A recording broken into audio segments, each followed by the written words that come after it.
취재 편의점의 효자 코너입니다. 원에만 수다만 시작을 하면 조회수가 팍팍 올라서 정말 힘이 나는 코너다, 이런 말씀을 좀 드립니다. 오늘도 어김없이 김철근 전 국민의힘 당대표 정무실장 나오셨고요. 오늘은 부승찬 전 국방부 대변인 모셨습니다. 두 분 어서 오십시오. 네, 반갑습니다. 예, 한 주간 헤어컷 하셨네요? 예. 미장원 좀 바꾸셨어요? 똑같은 미장원입니다. 그래요? 저희 동네. 동네. 강서구. 강서구. 너무 잘해주시는 것 같아요. 네, 그래요? 헤어스타일. 젊어 보입니까? 네. 예전에 비해서 약간 좀 앞을 내렸습니다. 앞을 내렸었어요? 좀 더 젊어 보인다. 그렇구나. 정치인은 헤어도 중요하죠. 그렇죠. 예. 또 보여지는 거니까. 예. 우리 부승찬 대변인은 좀 어떻게 헤어에서 더 신경 쓰시네요. 정치에 좀 더 적극적으로 나서야 되는 상황이기 때문에 그렇습니다. 자, 저 이것부터 좀 여쭤봐야 될 것 같아요.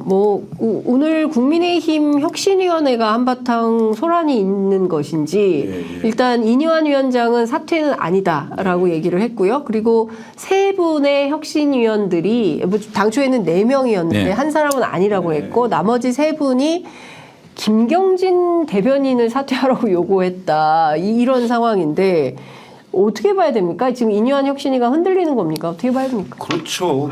김경진 대변인 좀 정치를 오래 하신 분이잖아요. 네. 혁신위원들 중에 이제 정치권에 없던 분들, 그러니까 전문직에 계시다가 이제 오신 분들이기 때문에 이른바 정치 문법이라고 할까요?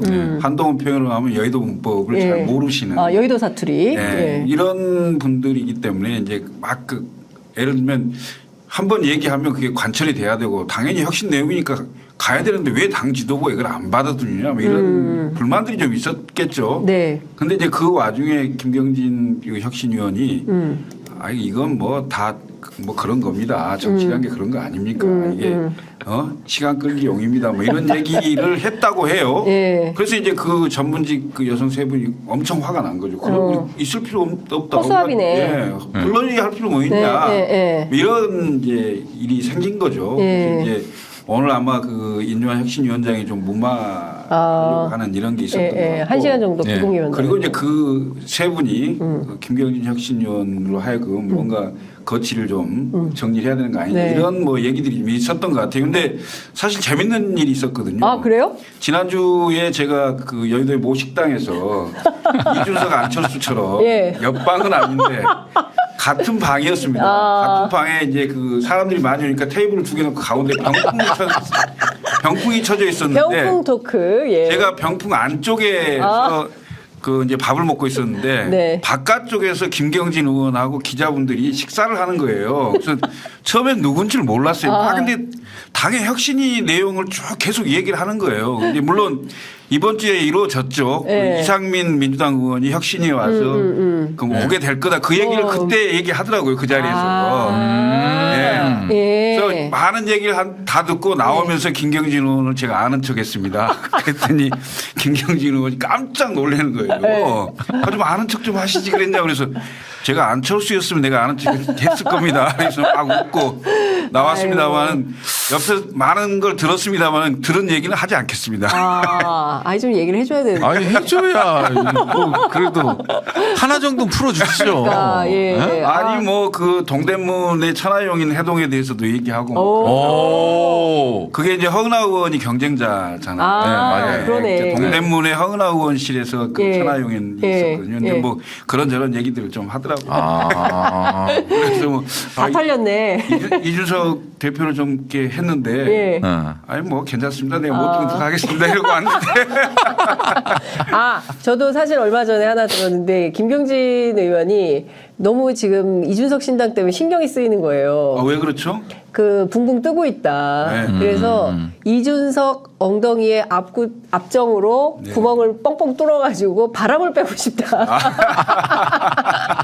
이준석 바람을 빼고 싶다. 이런 얘기를 너무. 김경진 전 의원의 당협 당무감사했잖아요. 제가 알기로는 서울에 중점 당무감사 지역이 한 10군데 정도 된다 그래요.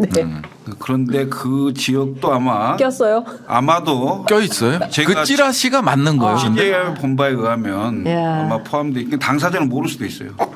아니 근데 찌라시가 이미 나갔잖아요. 그러니까. 그 찌라시가 뭐 정확하다고 할 수는 없어요. 그러면 이제 찌라시를 믿지 말라고 이제 실장님께서 명확히 얘기했으니까 네. 거기 나오시는 분들은 네. 이제 좀 안심하시고 나는 아닐 거야. 예. 이런 생각도 하실 필요가 있네요. 정확한 취재를 해서 명단을 거기에 갖고 있긴 한데. 야. 와. 뭐 사실 뭐 좀 들어봐야 될 것 같습니다. 예. 근데 어쨌든 지금 보면 그 조만간 김기현 대표 거취와 관련해서 당 내부에서 이러저러한 뭐 조치가 나오지 않겠냐라는 얘기는 있는데 또 계속 갈 수도 있다. 그리고 대통령 이제 일요일에 귀국을 하게 되는데 다음 주 목요일까지 인유한 위원장이 일주일 시간 준다 그랬거든요. 네. 그러면 실제로 어떤 변화가 있을지 민주당에서는 좀 어떻게 보세요? 민주당 입장에서는 뭐 지금 제코가 석자잖아요. 사실은 이슈 전환에 있어서 계속 밀리고 있거든요. 지금 민주당 자체가 아예 사라졌잖아요. 뭐 물론 특검의 기회가 있습니다만은 그래도 아예 사라진 입장이기 때문에 사실은 인유한 혁신이가 민주당 김은경 혁신이랑 비교했을 때 맞아요. 민주당은 상당히 괴로운 입장에 있었는데 역시나 또 당 지도부에서 이게 국민의힘 당 지도부에서 혁신안을 이제 받지를 않으니까 네. 사면 빼고는 받은 게 없잖아요. 그러다 보니까 다 권고안에 머물러 있고 그런 상황이 좀 안도하지 않을까요? 그렇죠. 뭐 제가 당내에 있지는 않기 때문에 예 그런 상황입니다. 그러니까 민주당이 보기에도 김은경 혁신이보다 인유한 혁신이가 더 잘 나간다. 그럼요. 그거 뭐 저희 저 민주당에서 받은 게 있습니까? 혁신 김은경 물론 지금 받겠죠, 논의되고는 있지만 상당히 개혁적이고 당원들이나 국민들한테 어필할 수 있는 안들이 많거든요. 네. 그럼에도 불구하고 대표적으로 이제 미래대표제라는 게 있잖아요. 미래대표제뿐만 아니라 이 섀도우 캐비넷이나 네. 이런 것들은 정책적인 관점에서 봤을 때 네. 상당히 지금 어떤 우리 대한민국의 현실 이런 것들을 민주당이 치고 갈 수 있는 그런 시스템을 만드는 데 있어서 상당히 좋거든요. 공천 룰을 떠나서 그런 것들이 상당히 신선하고 괜찮은 안인데 또 불구하고 여전히 지금 몇 개월째 지금 이제 공전 상태에 있는 근데 핵심은 혁신이가 양당이 다 당대표 거취를 그렇죠. 해야 되는 거고 민주당 혁신이가 그 잘못되게 된 게 이재명 대표 거취를 어떻게 할 거냐 그걸 못 건드니까 하나만 하는 혁신이가 되는 거고요. 이게 지금 그나마 국민의힘은 건드렸지. 인유한 혁신이는 김기현 대표 어떻게 할 거요 하고 이제 지금 압박을 하는 건데 제가 보기에는 용산의 뒷 배경이 있는 거죠. 그러니까 용산이 차도살인 하려고 하는 거고 여전히 인유한의 칼로 이제 치는 거죠. 그런데 김기현 대표 입장에서 보면 아니 내가 당대표 될 때 어떻게 됐는데 하면서 지금 버티기를 하는 거고 두 가지 카드입니다. 하나는 불출마가 있을 수 있고 하나는 대표 사퇴가 있을 수 있는 거예요. 근데 이제 자칫 잘못하면 스텝이 꼬이면 두 개 다 불출마도 하고 대표도 사퇴하는 이런 상황이 올 걸로 불안해하는 거죠. 그래서 어떻게든 하나는 건져보려고 하는 시간 벌기 아닌가 이런 생각이 드는데 시간이 가면 갈수록 김기현 대표는 둘 다 잃을 가능성이 커진다 이렇게 보입니다. 왜냐하면 국민들이나 당원들이 생각할 때 그 정도면 됐어 하면 이런 생각을 하기 전에 던져야 되거든요. 근데 이미 제가 말할 정도는 국민들과 당원들은 그 정도까지는 안 돼. 그거 갖고는 안 되겠어. 이렇게 판단하면 계속 밀려 결국은 다 놓게 될 수밖에 없는 이런 상황으로 좀 보여지는데 뭐 여전히 김기현 대표는 김석기 최고위원 보고를 하고 마치 영남지대를 만들고 있어요. 맞습니다. 이제 일부 해석은 그렇게 얘기를 하죠. 김석기 최고위원이 이제 보고로 들어오면서 최고위원 4명이 사퇴를 해야 지도부가 이제 붕괴되는데 그 붕괴 저지선은 만든 게 아니냐 뭐 이런 얘기도 하는데요. 원래 여당은요. 대표보다 대통령이 셉니다. 대통령 말 안 들을 사람 누가 있어요. 맞아요. 총선 바로 앞두고 안 그러겠어요? 김석기 최고위원 됐다 하더라도 대통령실에서 어떻게 생각하십니까? 이러면 예, 뜻에 따르겠습니다. 이렇게 하지 않겠어요? 난 그렇다고 보는데. 근데 이제 변수라는 걸 안 볼 수가 없잖아요. 우리가 이제 김건희 특검이라는 변수가 있기 때문에 그 지금 김건희 특검과 관련된 변수를 가지고 지금 이준석 전 대표도 마찬가지고 지금 김기현 당대표 현직 당대표도 마찬가지고 그래서 이런 김건희 특검이 만일 통과가 돼서 진행되고 그다음에 이제 거부권을 행사했을 때와 이걸 수용했을 때 이제 김기현 대표나 이준석 전 대표의 스탠스가 완전 달라지는 거잖아요. 그렇기 때문에 저는 김기현 대표가 이번에 한 번도 대통령실에 이제 메아리를 안 치다가 이번에 처음으로 쳤잖아요. 그러니까 당무에 개입하지도 않는 대통령을 들고 왜 인요한 혁신위원장이 그런 얘기를 하냐. 무슨 대통령이 오다인 것처럼 만나지도 않았는데 오다인 것처럼 하냐. 당대표의 거치는 내가 결정한다. 이렇게 세게 대통령실을 향해서 쳤단 말이에요. 네. 그게 칠 수 있었던 게 저는 여전히 가장 메가톤급 변수 김건희 특검이 존재하기 때문이다. 그 정치공학적으로 봤을 때 김건희 특검만큼 이 폭풍을 몰고 올 게 없다. 이게 거부권을 행사해도 문제고 그다음에 수용해도 문제거든요. 수용해도 문제잖아요. 그렇죠. 이제 다음 달 이제 23일부터는 이제 본회의에 자동 상정. 네. 그러니까요. 네. 이제 숙려 기간이 끝났기 때문에 그런 것들이 상당히 영향이 있기 때문에 지금의 예측이 과연 맞느냐, 과연 이대로 김기현 당대표가 죽느냐, 저는 아니라고 봐요. 근데 김기현 대표가 김건희 특검을 막을 수 있습니까? 아니 그건 아닌데 네. 특검을 막는 게 아니라요. 네.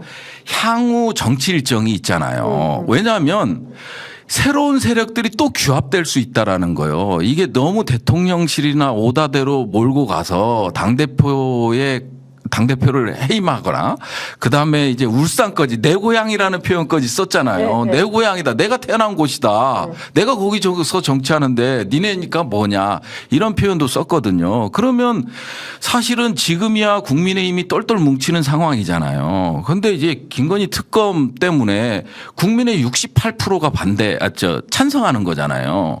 거기서 이제 거부권을 행사했을 때 이 총선은 완전 폭망이잖아요.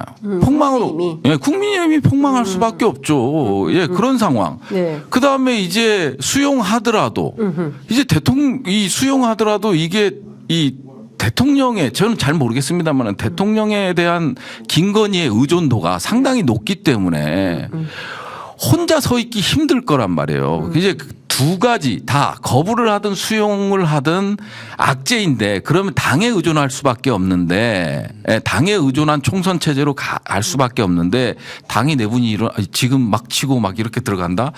사실은 쉽지 않고요. 버티기가 좀 이루어질 거다. 근데 저 김철근 실장님께 여쭤보고 싶은데 뭐 불출마하거나 대표 사퇴하거나 둘 다 이럴 수 있다. 네. 근데 김기현 대표 계속 버티고 있잖아요. 그러니까 최후의 김기현 대표가 꺼낼 수 있는 카드가 뭐가 있을까요? 결국 불출마보다는 대표 사퇴. 대표 사퇴. 왜냐하면 시간을 벌려면 본인이 어찌됐건 다음 때에 들어와야 되잖아요. 네네. 그럴 가능성이 있는 거고. 지금 이제 말씀하신 대로 그 양 특검이 이제 55 클럽하고 김건희 특검인데 그게 12월 23일 이후에 자동 부의가 되는 상황이 되면 아니요, 지금은 10월 달 이후에 자동 부의가 돼서 아무 때나 투표할 수 있게 돼 그러는 있다고. 거예요? 시기만 조율하고 네, 시기만 조율할 수 지금 있어요. 시기만 아무 때나 조율하고 있어요. 그 상황이 이제 되는 상황이 되잖아요. 맞아요. 그렇게 되면 제가 보기에는 그 양당이 공이 내가 보기에는 민주당 입장에서도 지금 원칙과 상식이라는 그 비명계가 네, 예. 뭔가 큰 행동을 하기 전에 먼저 표결하고 싶을 거예요. 그러니까 민주당이. 예, 민주당도 마찬가지고 그다음에 국민의힘도 그 전까지는 무슨 당내 분란을 소지를 없애도록 하겠죠. 그래서 현역 의원 당무감사 명단 22명에 대해서도 발표를 그 이후로 한다든지 공관위 구성도 그 다음으로 한다든지 아마 김기현 대표 문제도 그 전에는 설왕설래 말만 나오지 결국은 그 넘길 수도 있어요. 상황을 그 상황까지를. 그러니까 그게 이제 예를 들면 본회의에서 이제 본회의 통과는 거의 된다고 봐지고요. 근데 대통령이 거부권을 행사해서 다시 제2를 요구하는 상황이 생겼을 때 문제입니다. 문제죠. 그러니까 제2를 요구했을 때 민주당이 기명 투표를 요구할 수 있다니까요. 국회법에 5분의 재정의원 5분의 1의 요구로 기명 투표를 요구할 수 있어요. 기명, 무기명 투표 방법을 달리할 수 있는 걸 요구할 수 있는 건데. 무기명 투표가 원칙인데? 기명 투표를 바꿀 수 있어요. 그래요? 이게 뭐 인사에 관련된 게 아니잖아요. 인사에 관련된 그 투표는 네. 그러니까 기명이 안 돼요. 그러니까 예를 들면 뭐 대법원장 임명 동의안이라든지 네, 헌법재판소장 임명 동의안이라든지 이런 그 인사에 관련된 안건은 무기명 투표로 원칙이 돼 있고 나머지 기타 법률안에 대해서는 기명 투표로 바꿀 수도 있어요. 그러면 이제 국민의힘 의원들이 황당하게 되는 거죠. 지금까지 민주당한테 이재명 방탄 난리 쳤는데 그러면 이제 김건희 방탄하자 이렇게 맞을 거 아닙니까? 저는 이거 좀 여쭤보고 싶은데 예컨대 김기현 대표가 자꾸 벼랑 끝으로 몰리는 상황이잖아요. 네. 이 상황에 대해서 아니 나는 대표 계속 하고 싶은데 내가 어떻게 된 당대표인데 내가 총선 지휘 잘해서 나 대선 가도록 가야 되는데 날들어 자꾸 그만두라 그래? 그러면 나 용산하고 각 세울 수도 있어. 네. 김건희 특검 야당하고 같이 해버릴 수도 있어. 이런 판단을 할 수도 있을까요? 그렇게까지 할 수 있는 건 보이지는 않습니다. 그런 배포는 없다. 저도 없다고 봐요. 근데 각을 세우는 건 맞잖아요. 처음으로 각을 세워봤잖아요. 이번에. 자기 문제로. 네, 자기 문제. 그런 것들이. 그 자리에 대한 그 본인의 어떤 생각, 본인의 욕심 뭐 이런 건 아주 강한 분이라고 알고 있고요. 네. 그런데 이제 그것 때문에 이제 한번 도발 비슷하게 해보긴 했지만 방금 말씀하신 대로 야당과 연합해서 뭘 이렇게 처리한다든가 또 그렇게 당내 의원들이 그렇게 뭐 따라주지도 않을 거고 의문이고 하기 때문에 그러니까 그렇게까지 가지는 않을 겁니다. 그러니까 뭐 근데 지금 어쨌든 23일 본회의가 무산됐고 그리고 30일하고 1일 그다음에 8일 9일 이렇게 국회 본회의 일정을 다시 잡는다고 하니까요. 이때 어쨌든 홍익표 원내대표는 무조건 30일 날 본회의 때 여당이 불참을 한다 하더라도 이동관 탄핵안은 단독으로 처리한다라는 입장입니다. 그러니까 이것은 기정사실로 굳어지는 분위기인 것이고 여당의 동의나 뭐 이런 것은 상관이 없다 이런 판단을 하는 것 같습니다. 어쨌든 좀 지켜보도록 하고요.